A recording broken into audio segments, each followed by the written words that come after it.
The shuttle had no name anymore.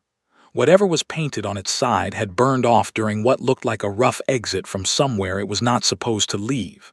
It floated in the dark between two systems that nobody charted and nobody visited, spinning very slowly. No lights, no signal, no sound.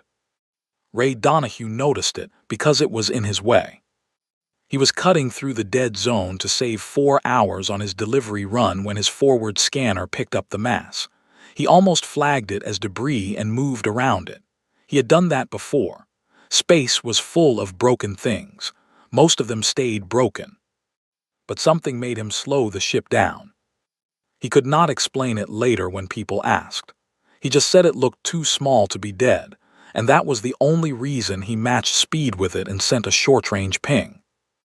Nothing came back, but his scanner said there was atmosphere inside.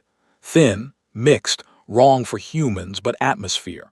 Something had been breathing in there recently enough that the recyclers were still trying. Ray brought the shuttle into his docking bay the same way he would move a piece of furniture that was blocking a doorway, practically, without drama. When the hatch opened, the smell hit him first. Blood, or something close to it, and something chemical he could not name. He pulled his breather up over his nose and went in with a light and a medical kit.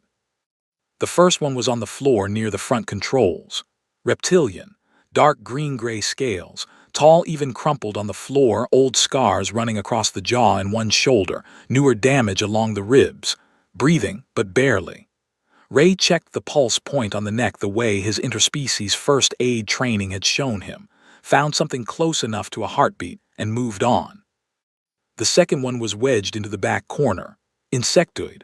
4 arms pulled tight around a small frame, blue-black carapace, large compound eyes open and watching him, not unconscious, watching. Ray held up one hand, palm out, and said nothing. The insectoid did not move. He took that as permission and kept going. The third was the one that worried him most. A transparent oval pod cracked along one side, the seal not fully broken but close. Inside, something amber and luminous shifted and pulsed slowly. Gaseous. Contained.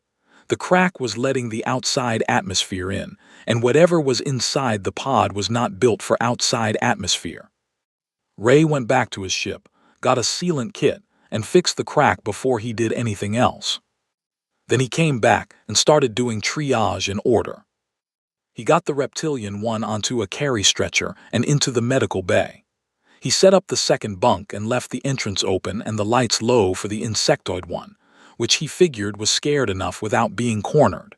He moved the pod carefully, very carefully, on a hand trolley and parked it in the middle of the medical bay where it had the most space. He did not know what any of them ate. He did not know what their injuries specifically needed. He did not know who they were or where they came from or why they were in an unmarked shuttle in a dead zone with no signal running. He knew how to stabilize, so he stabilized. He knew how to keep the air in a room adjusted for multiple species because his ship had done multi-species cargo hauls before, and the life support system had presets. He ran the atmospheric mix for the medical bay through 3 of them until the monitor showed tolerable across the board. Then he sat down on the stool near the door, picked up his delivery manifest tablet, and started filing the report to Earth's welcome station, because that was what you were supposed to do, and Ray Donahue generally did what he was supposed to do. The insectoid alien appeared in the doorway at some point. He noticed it in his peripheral vision but did not look up immediately, giving it time. Then he looked up slowly, met those compound eyes, and nodded once.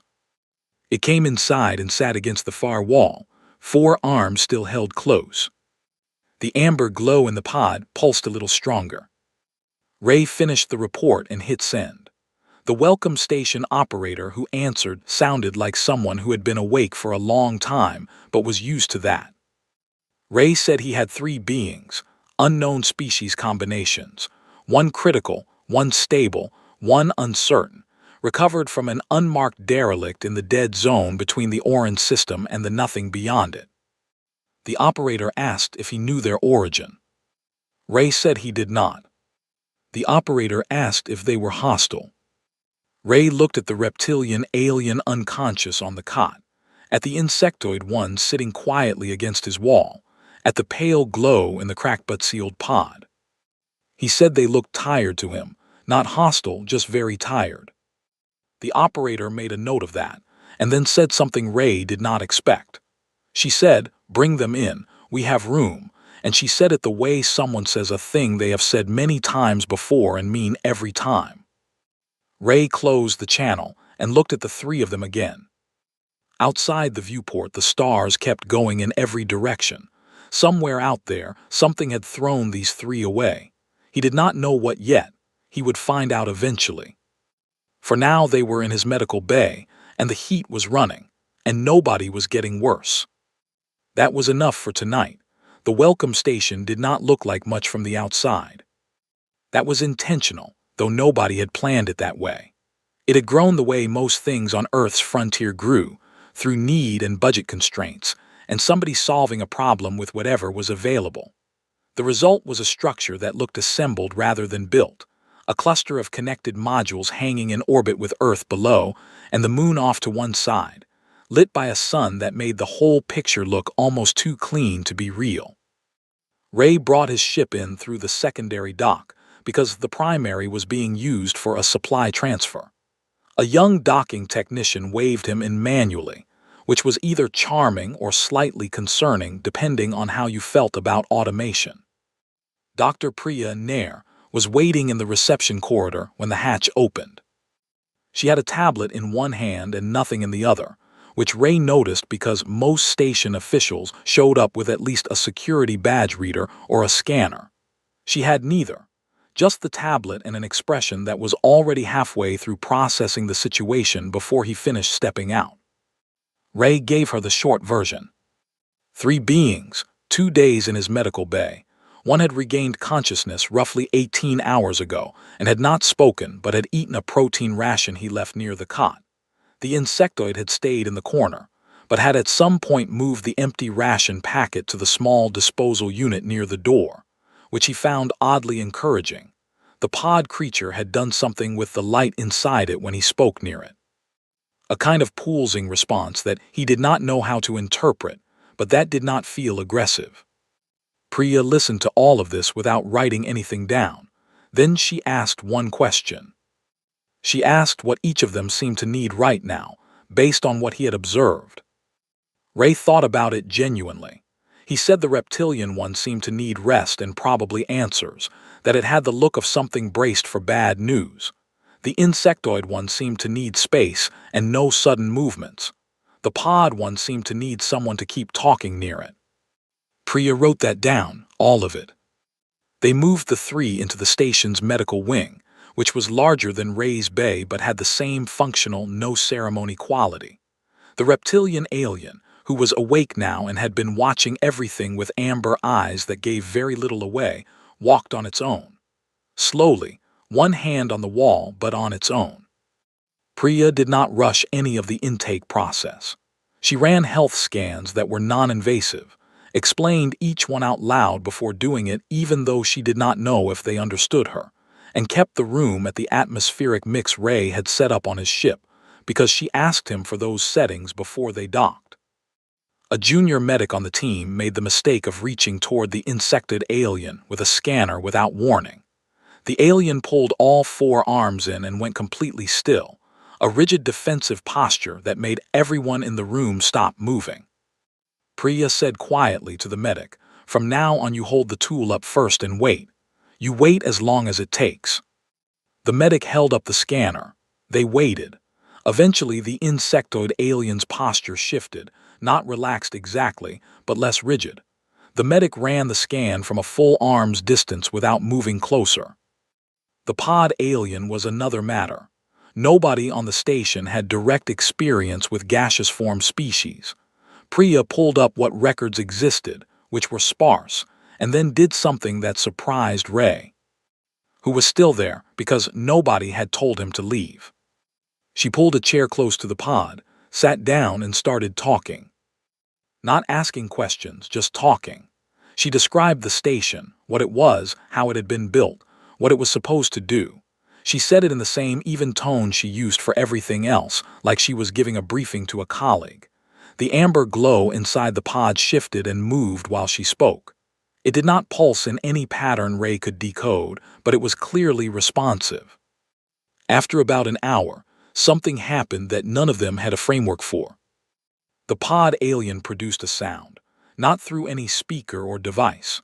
Through the material of the pod itself, a low resonant hum that changed pitch in a way that felt deliberate.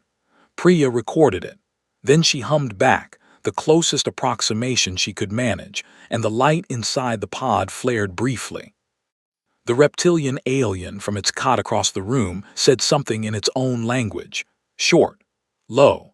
The tone of it made Ray think of someone saying, "Well, I did not expect that." Later, when Ray was finally leaving and Priya walked him back to the dock, he asked her how long it usually took for beings coming through the station to feel safe enough to communicate.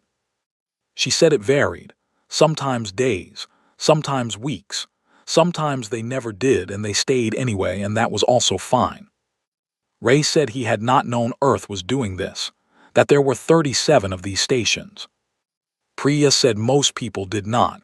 They had not announced it, they had just built them. Ray thought about the shuttle drifting in the dark, about how close he had come to flagging it as debris and going around. He did not say anything else. He just walked back to his ship, filed his delivery reroute paperwork, and kept thinking about it the whole way home. The reptilian alien's name, as close as human mouths could manage it, came out sounding like Darrow. He accepted that approximation on the 4th day, which was also the first day he spoke in something other than his own language. His translator chip was old and patchy. It dropped words and sometimes produced sounds instead of language. Priya's team had a newer interface unit they could sync with it, and once they did, the gaps filled in slowly, like water finding cracks in stone.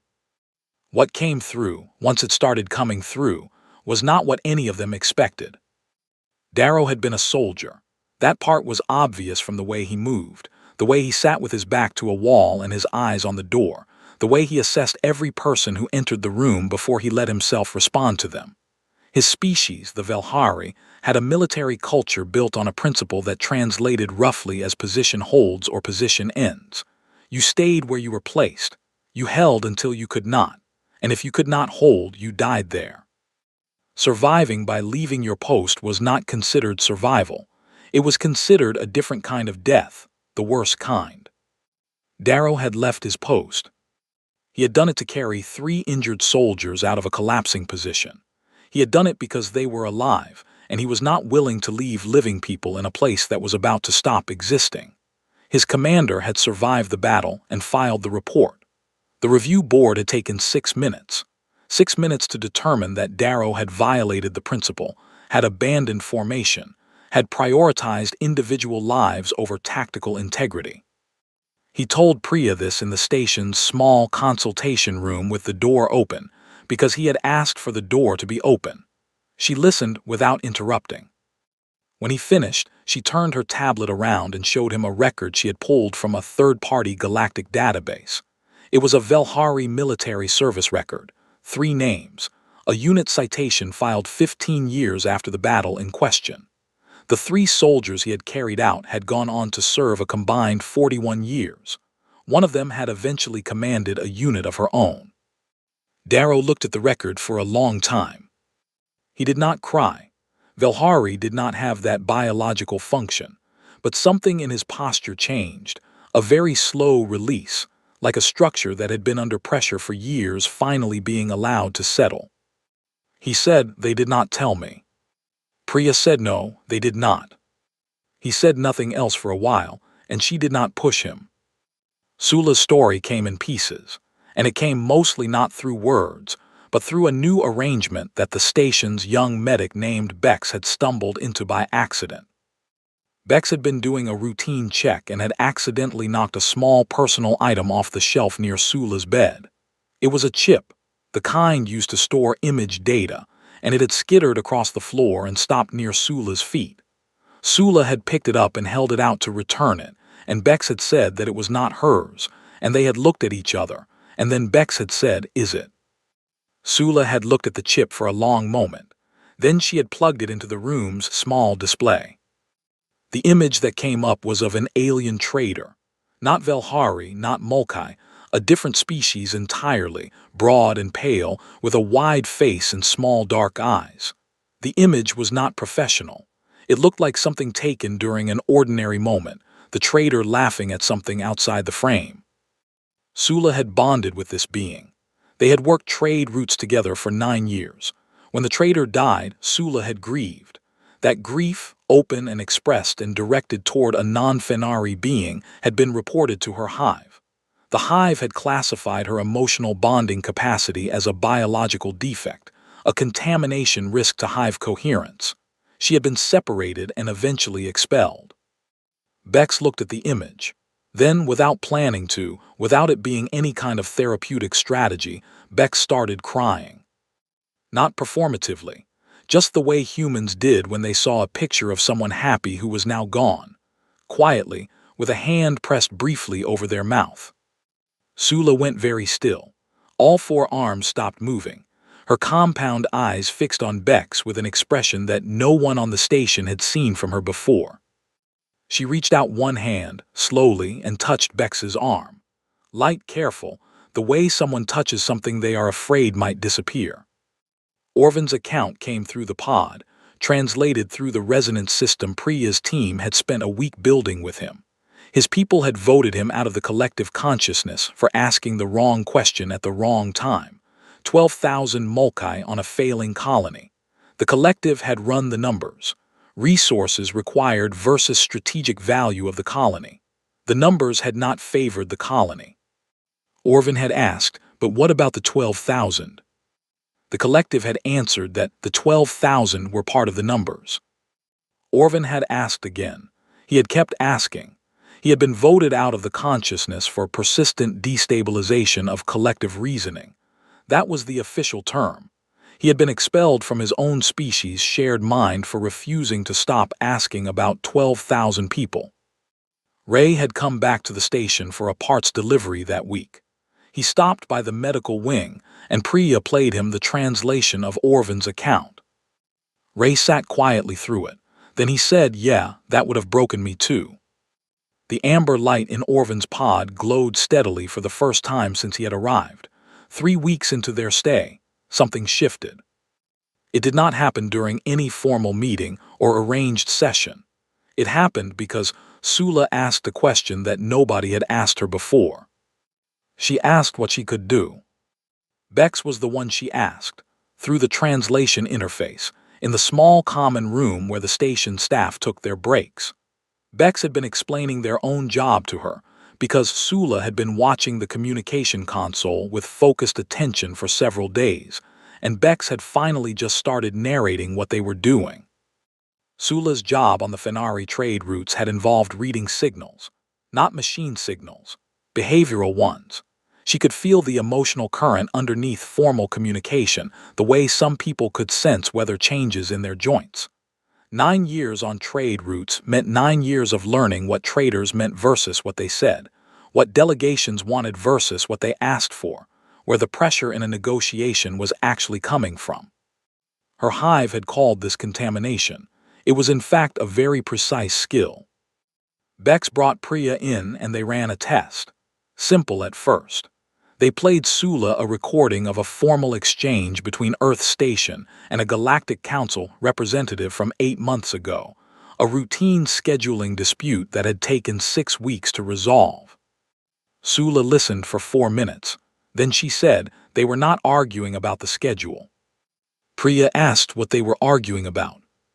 Sula said the council representative was afraid of something in his own organization and was using the scheduling dispute to delay a decision he had not been given clear authority to make. The actual problem was internal, and the external argument was a container for it. Priya pulled up the aftermath of that dispute. The resolution had come when the council representative was replaced by a different one, meaning the internal issue had resolved itself, and then the scheduling problem had disappeared within a week. Sula had identified the actual problem from a recording, in a language she was still learning, in 4 minutes. Darrow's integration happened differently. He was not someone who asked what he could do. He was someone who started doing things and waited to see if anyone stopped him.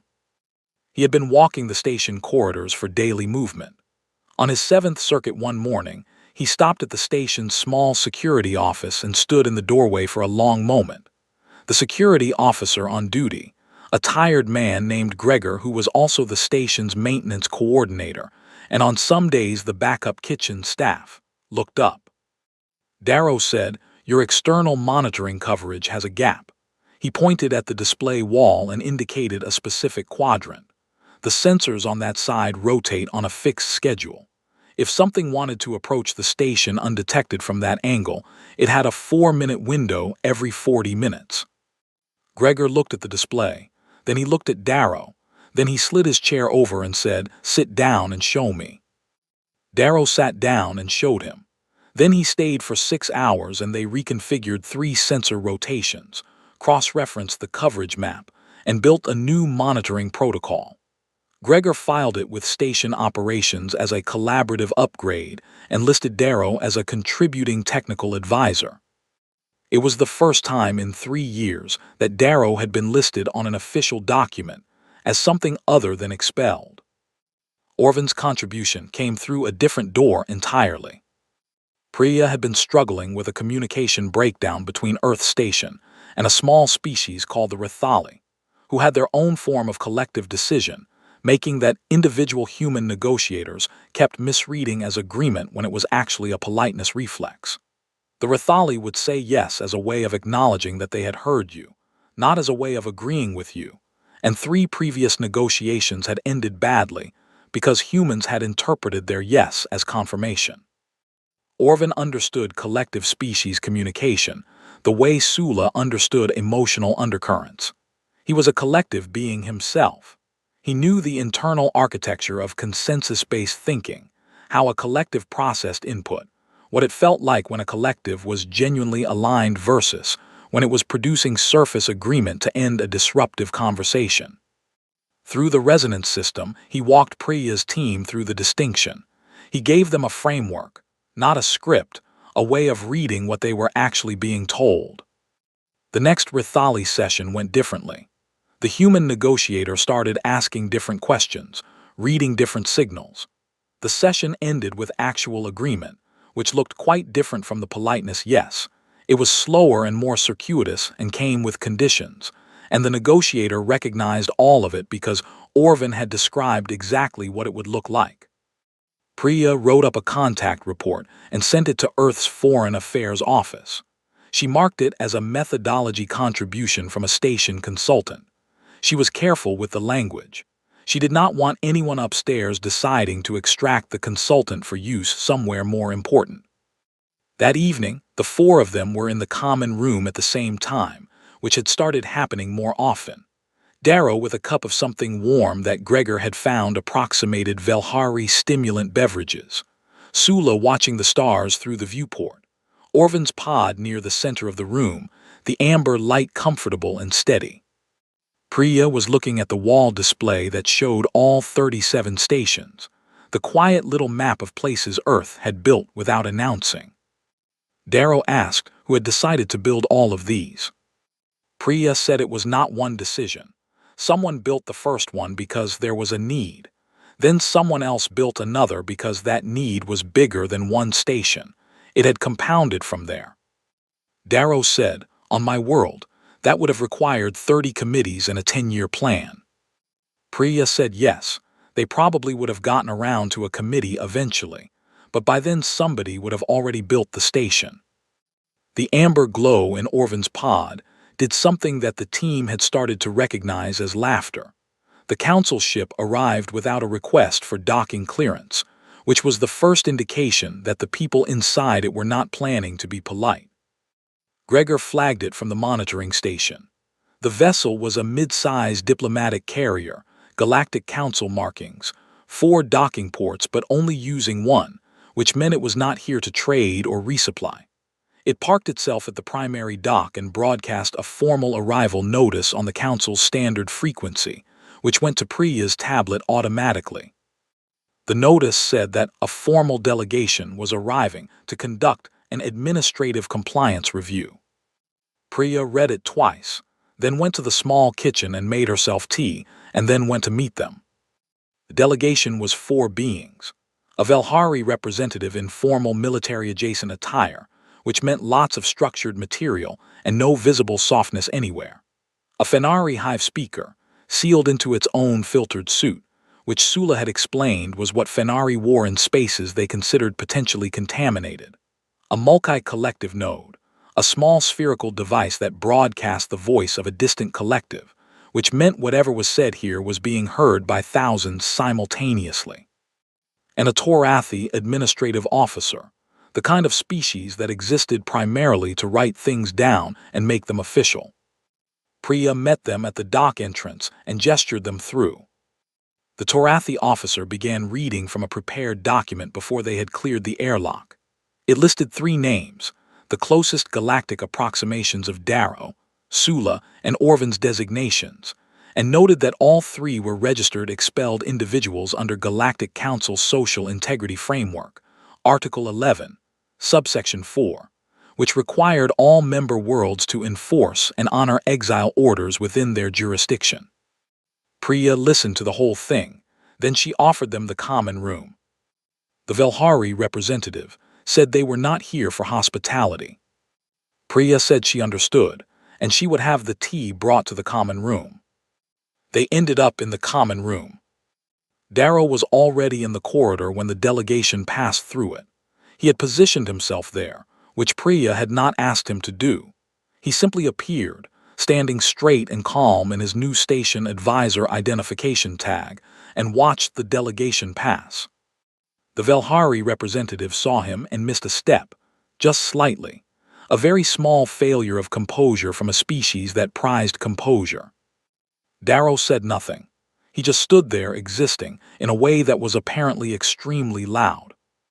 In the common room, the Torathi officer picked up the formal reading again.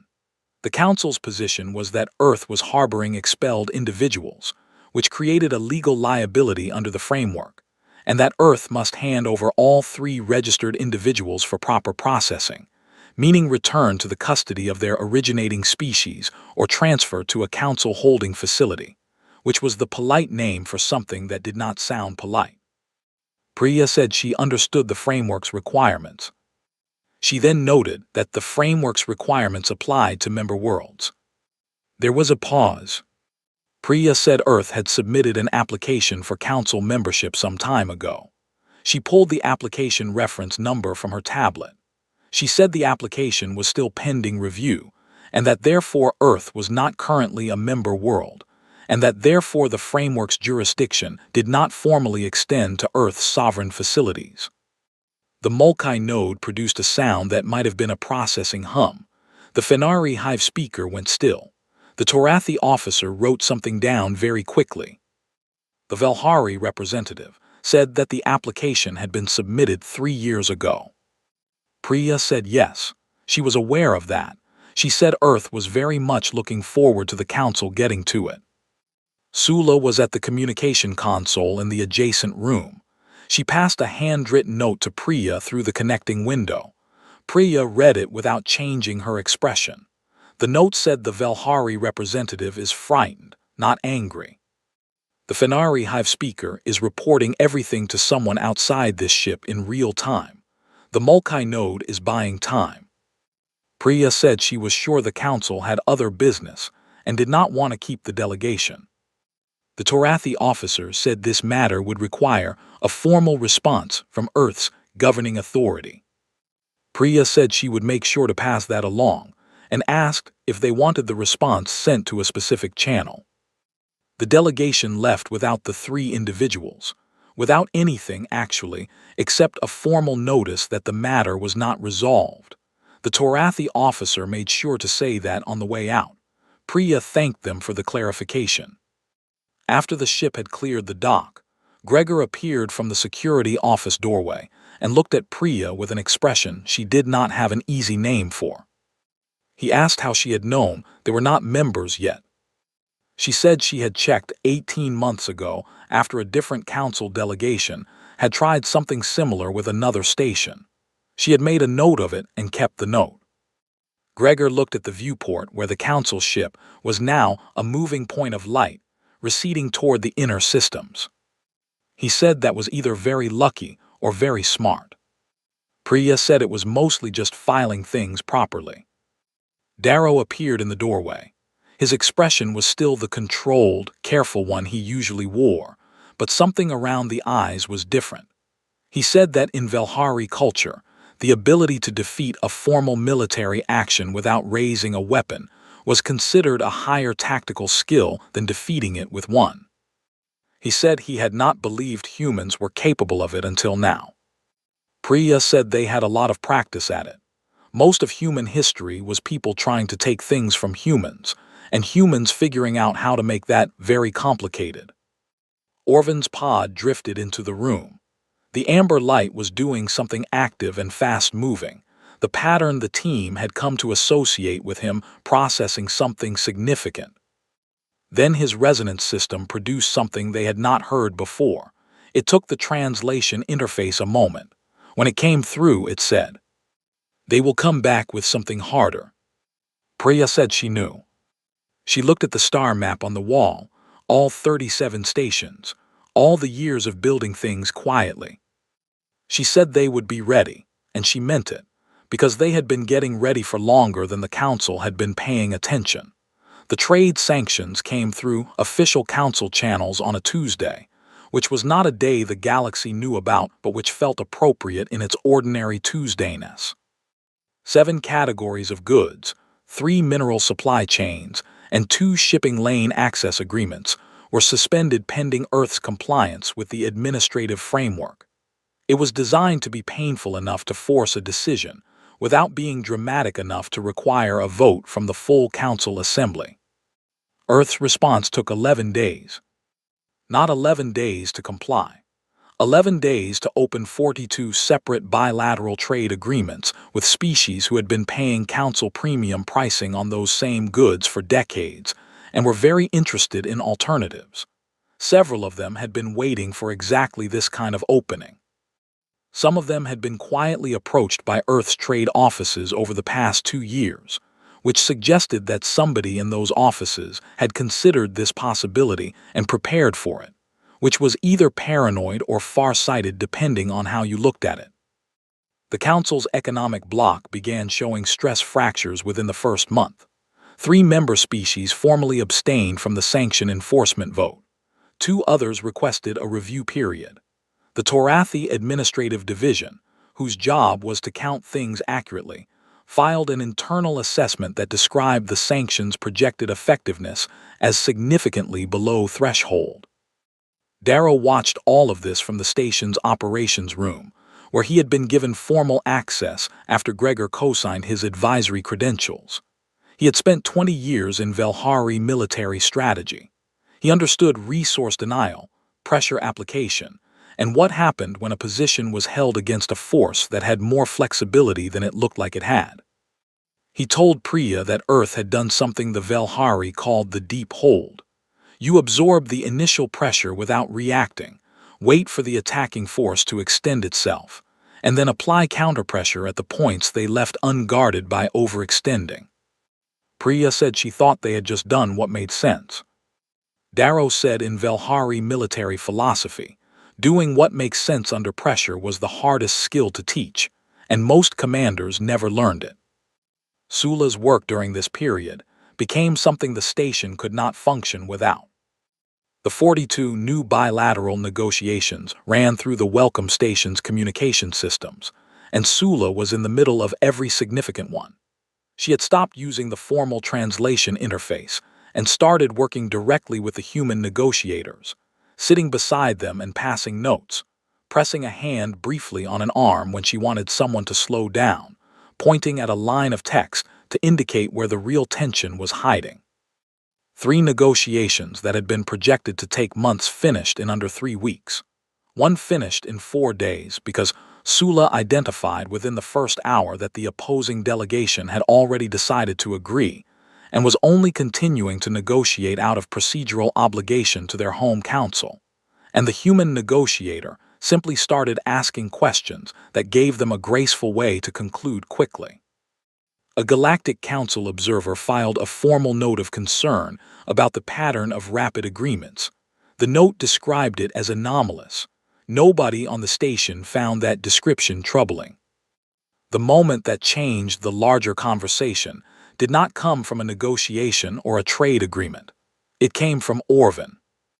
He had been working with the station's newly established press office for several weeks, a small team whose job was to produce accurate accounts of galactic events for distribution through Earth's Independent Information Network. The network was not large.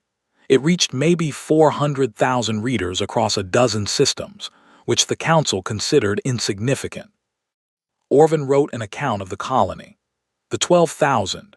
He wrote it through the resonance translator slowly over 9 days, and the press office team worked with each section as it came through, cleaning nothing, changing nothing, just making sure the translation held.